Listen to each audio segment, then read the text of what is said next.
Xiaomi 13T Pro, a Xiaomi új flagship-szerű telefonja, Leica kooperációval, 1,5K-s kijelzőfelbontással, 144 Hz képfrissítéssel, Dimensity 9200 Plus chipsettel, 12 GB RAM-mal, 512 GB-s tárhellyel, remek kamerákkal, IP68-as vízállósággal, 120 wattos töltéssel, árban pedig nem csillagászati, ugyanis 340 000 forint listáron, ráadásul még egy Xiaomi elektromos rollert is adnak mellé ajándékba az induláskor.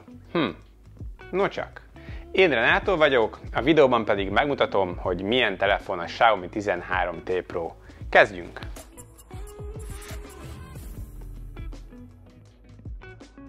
Nézzük a kicsomagolást.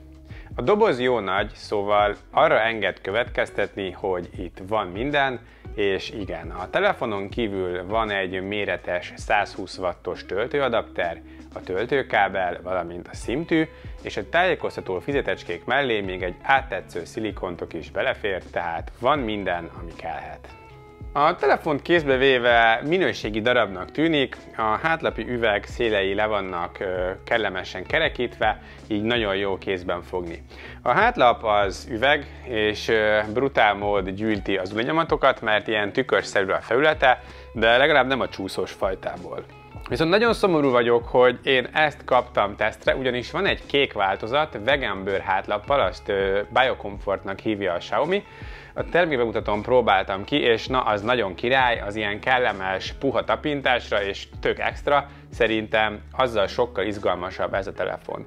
Tamás Zsolt videójában a kék vegán bőr hátlapos készülék lesz, úgyhogy majd vessetek rá egy pillantást.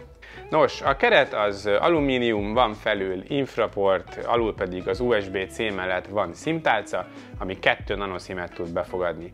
A jobb oldalon vannak a gombok, amik most először nekem egy kicsikét furák. Nagyon vékonyak, és ezáltal a nyomáspontjuk nekem legalábbis furcsa, lehet, hogy nekem vannak nagy és dagadt ujjaim, nem tudom, de többször is a szokásosnál erősebben kellett megnyomnom őket, hogy benyomodjanak, mert amúgy az ujjbegyenbe nyomodnak, szóval vagy erősen, vagy körömmel kellett megnyomnom őket, ami az ergonómia szempontjából én nekem speciál nem tetszett. Strapabíróság tekintetében a készülék a T-szériában most először IP68 por és vízálló, úgyhogy a Xiaomi is szépen elindult ezen a vízállóság vonalon, ami nagyon értékelendő, mert igazából ez volt korábban mindig az egyetlen kifogásom a Xiaomi külső tekintetében. Az előlap az Gorilla Glass 5, ezen gyárilag egy fólia, mögötte pedig egy remek kijelző csücsül, 1,5K-s felbontása van és 144 Hz a max képfrissítése,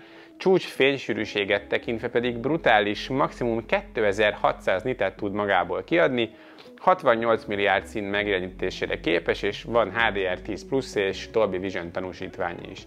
A képfrissítés egyébként adaptív, de 144 Hz-et nem láttam az oprendszerben, csak a 144 Hz-et támogató applikációknál van ekkora a képfrissítés, a menüben 120-ra van maximalizálva, a minimum képfrissítés pedig 30 Hz, ezt az Always On Display-nél tudja. A kép nagyon éles, 446 ppi pixelsűrűségnél mondjuk ez nem is csoda, a színek nagyon szépek, a mozgás megjelenítés, a kontraszt, a betekintési szög mind remek, ez azért egy elég jó része a telefonnak. Bármit nézünk rajta, gyönyörű megjelenítést kapunk, illetve a fényerő az tényleg brutál durva, és kint napfényben is könnyedén leolvasható a tartalma. Ha egy picit vékonyabbak lennének a kávák, akkor még inkább prémium feelingje lenne, de így is nagyon top ez a megjelenítő. A kijelző alatt van az optikai ujjlenyomat olvasó, ez gyors, pontos, a használata teljesen rendben van. A hangzás sztereó, Dolby Atmos képes. Az alsó hangszórón és a beszédhangszórón jönnek a dallamok, kellemesen jól szól és hangos is. A balansz az nyilván az alsó hangszóró felé húz, de nincsen rá panaszom. A teljesítményről egy MediaTek Dimensity 9200 Plus chip gondoskodik 12 GB LPDDR5X RAM társaságában. A RAM-hoz virtuálisan hozzáadható még további 8 a tárhelyből, a tárhely pedig idehaza 512 GB-os, ráadásul a leggyorsabb UFS 4.0-es szabványú. Hát azt hiszem, hogy hardveresen nem érheti szó a ház elejét, a RAM is sok, ráadásul a legújabb, ahogy a tárhely is bőséges és UFS 4.0-ás. A benchmarkokat lefuttattam, kivéve a 3D márkot, mert az tiltva van a telefonon szoftveresen, mivel ugye a teszt készítésekor ez a telefon még titkos volt. A teszteken látható, hogy a teljesítmény nagyjából a középkategória teteje, nem lehet zászlós hajónak nevezni. Ez magyarra lefordítva azt jelenti, hogy a teljesítmény bőségesen elegendő, de nincsen a csúcs telefonok közelében. Játszani jól lehet rajta, a szokásos címeket élvezhetően viszi, van HFR mód, azaz azok a játékok, amik támogatják, azok több mint 60 képkockával tudnak menni. Az Asphalt 9 például nem, de a Call of Duty Mobile például igen. De azért érezhetően nem egy csúcs chip a 9200 Plus, a játékokon érezni, hogy nem annyira sima, mint mondjuk egy Snapdragon 8 Gen 2-n, azaz nem lesz ez egy tökéletes gamer telefon, és egyébként meghajtva erőteljesen melegszik is, bár nem vészes. Az operációs rendszert viszont, mint kés a vajon, úgy siklik, villámgyors, akadások, lagok nincsenek, a multitasking is jól és gyorsan működik. Adatkommunikáció terén is el vagyunk látva a legújabb technológiákkal, Bluetooth-ból már 5.4-et is támogat a készülék, Wi-Fi-ből is van 7-es szabvány, valamint természetesen van 5G és eSIM támogatás is. Hogyha az eSIM-et bekapcsoljuk, akkor a 2-es nano SIM slotot kikapcsolja. A térerő, a hívás minősége jó, és a GPS is gyors és pontos, tehát kommunikáció terén csillagos ötös a készülék. Szoftver téren MIUI 14-el és Android 13-mal nyitott a telefon, a Xiaomi új vállalása utolérte a Samsungét, most már 4 év rendszer és 5 év biztonsági frissítést ígérnek a készülék mellé, azaz támogatás szempontjából is remek. A szoftverről semmi olyat nem tudok elmondani, amit eddig már nem mondtam volna, jól használható, stabil, gyors, intuitív, külön van a vezérlőközpont és az értesítési sáv, rengeteg személyre szabási lehetőség van benne, témák, modulok terén, van lebegőablak, osztott képernyő, pulzusmérés, tehát tényleg van minden. Korábban már csináltam egy MIUI bemutatót, nagyjából azóta sem változott semmi extra, így akit érdekel, az abban a videóban megnézheti részletesen, ide felülre teszem majd. Előre telepített appok még mindig vannak, bár ezek olyanok, amiket az ember legtöbbször eleve használ, de hogyha mégsem, akkor ezek törölhetők. Reklámok viszont nincsenek az operációs rendszerben. Üzemidő tekintetében a készülék átlagos, egy ilyen bő max. Másfél nap hozható ki az 5000 mAh aksiból normál használat mellett. A szabványosított PCMark üzemidő tesztemen 12 óra 10 percet ért el, ami nagyjából az átlagos sáv alján van. A chip alapvetően takarékos, de hogyha meg van hajtva, akkor azért látványosan csökken a töltöttsége. Játék vagy benchmark tesztek alatt tényleg látványosan csökken, például az Antutu teszt alatt 7% lejött róla, ami azért nem jellemző, mert ilyen 2-3-4% szokott fogyni maximum. Tölteni 120 wattnak köszönhetően gyorsan lehet, 19 perc van a sajtóanyagban, én ezt továbbra sem tudom elérni, nálam a töltési sebesség növelése módot bekapcsolva is 23 perc volt a teljes töltés, anélkül pedig 29 perc. Egyébként azért a pár percért nem érdemes ezt bekapcsolni, alapesetben egyébként ki is van kapcsolva, de bekapcsolt állapotban azért elég komolyan melegszik a telefon töltés közben. Úgyhogy az üzemidő átlagos, a töltési idő pedig nagyon gyors. És a kamerák, ugye ez a telefon fő lényege, a T-széria lényege a komoly csúcsfotós képességek, de egy alapvetően olcsóbb csomagban, mint a Xiaomi 13-as széria. A Leica kooperáció itt is adott, ez mind szoftveresen, mind hardveresen jelent valamit. A telefonban levő szenzorok a Sony-tól érkeztek, de a lencséken a Leica dolgozott, és a prezentáción egyébként be is mutatták, hogy milyen komoly csúcs tech van az optikákban, a fő lencse az 7 tagból áll, a kiegészítő lencsék pedig 5-ből. Nos, a fő egység egy 50 megapixeles szenzor, nagy pixelmérettel és optikai stabilizátorral. A telefotó kétszeres nagyításra képes, és szintén 50 megapixeles, illetve van egy 12 megapixeles ultraszéles is, és hála az égnek elhagyták a makrót, mégpedig azért, mert a telefotó autofókuszos, és körülbelül 10 centi távolságból már lehet vele fókuszálni, így makrofotózásra is képes.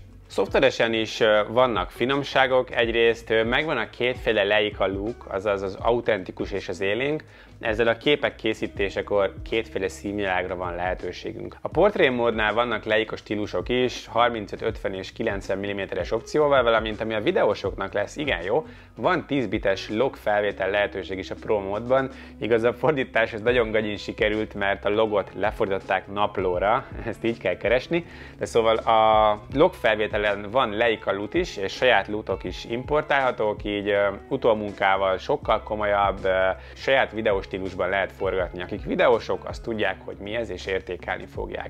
A Pro módban van egyébként egy rakart fotós stílus is, szóval tényleg elég sok minden van szoftveresen. Nos, a képek a főkamerával remek minőségűek, sok a részlet, jó a kontraszt, jók a színek, a vonalélesség is jó. A képek szuperek, jól használhatók. A dinamika tartománya leggyengébb pontja, főleg nagyon erős napfényben, de egyébként a dinamika tartomány is széles, remek fotókat lehet lőni a telefonnal. A telefotó natív kétszeres nagyításra képes, és a képminősége jó. Itt is jó az élesség, a színek, a kontraszt, a dinamika tartomány is rendben van ennél az egységnél is. Autofókuszos, így makrofotók is készíthetők a segítségével, melyek sokkal jobbak, mint a korábbi ilyen nyomvat 2-5 megapixeles dedikált makro egységek. Az ultraszéles is jó fotókat csinál, a három közül értelemszerűen itt a legkevesebb részlet a felbontása miatt, és itt azért a sarkaknál is jobban elmosódnak a részletek, de a színek, a kontraszt tekintetében itt sem kell szégyenkezni, lehet vele jó fotókat készíteni. A portré mód jól működik, a fotókkal elégedett vagyok, a háttér elválasztás is rendben van, és ahogy említettem, van háromféle portré stílus is, érdemes lehet ezeket is próbálgatni. Éjszaka van automatikus éjjeli mód mindegyik kameránál, hogyha a telefon úgy érzi, hogy kell, akkor bekapcsolja, ugye a képek ilyen 1-2 másodperc alatt készülnek.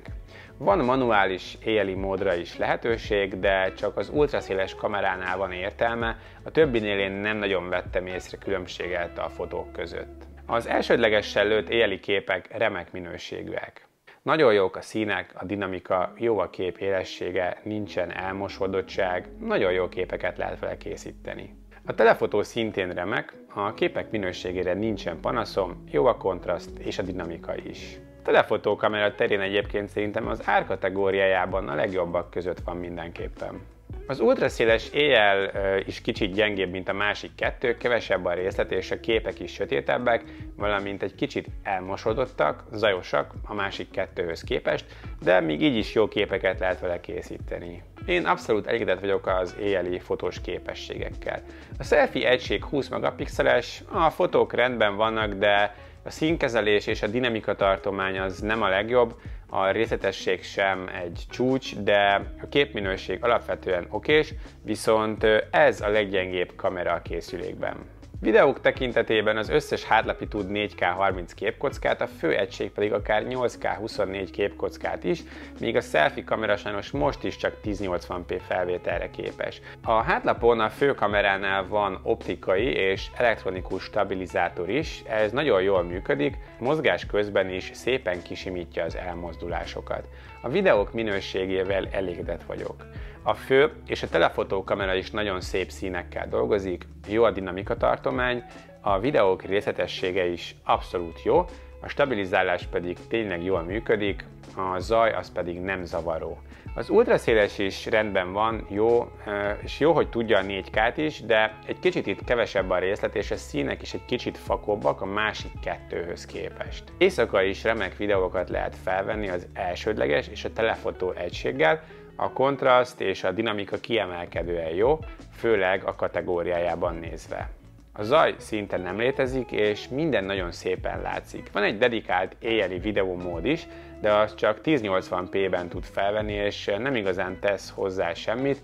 4K-ban sokkal szebbek a felvételek, így én szerintem azt nem érdemes használni. Az ultraszéles éjjel is a leggyengébb láncszem a hátlapon. A felvétel elég gyenge a másik kettőhöz képest, sokkal sötétebb és zajosabb a kis szenzornak hála, hát a végeredmény az gyenge. Éjjel érdemes inkább az elsődlegesre, vagy a telefotóra hagyatkozni, hogyha a videózásról van szó.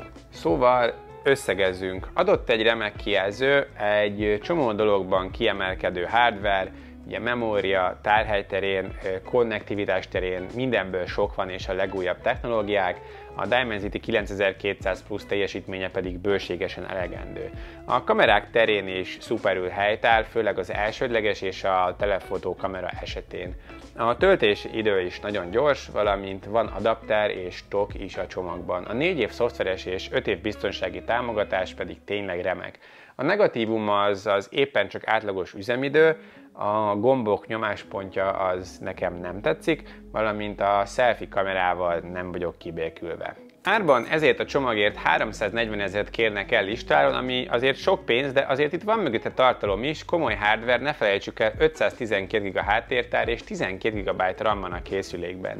Ráadásul hivatalos viszonteladóknál október 17-ig vásárolva Xiaomi Electric Scooter 4 Go elektromos rollert adnak mellé ajándékba, ami amúgy egy ilyen 100 000-es tétel, szóval azért nem olyan rossz ez, kérem szépen. Sőt, gondoljunk bele, az év elején jelent meg a Xiaomi 13 Pro, fele ekkora tárhellyel 525 000 forintért nyitott. Nos, a 13T Pro egy kicsit mindenben kevesebbet nyújt annál, de lényegesen kevesebb pénzért. Szóval így nézve eléggé jó vétel, nem de? Ti mit gondoltok róla, illetve mit szóltok hozzá, hogy a telefon mellé egy elektromos rollert adnak? Vennétek? Beszéljük meg a komment szekcióban. A 13T Pro-val együtt megjelent a Xiaomi Smart Band 8 is, melyről majd hamarosan készítek egy bemutató videót. Köszönöm szépen a figyelmet, hogyha tetszett a videóm, akkor kérlek segítsétek a csatornát egy lájkkal, illetve egy feliratkozással. Köszönöm szépen még egyszer, sziasztok!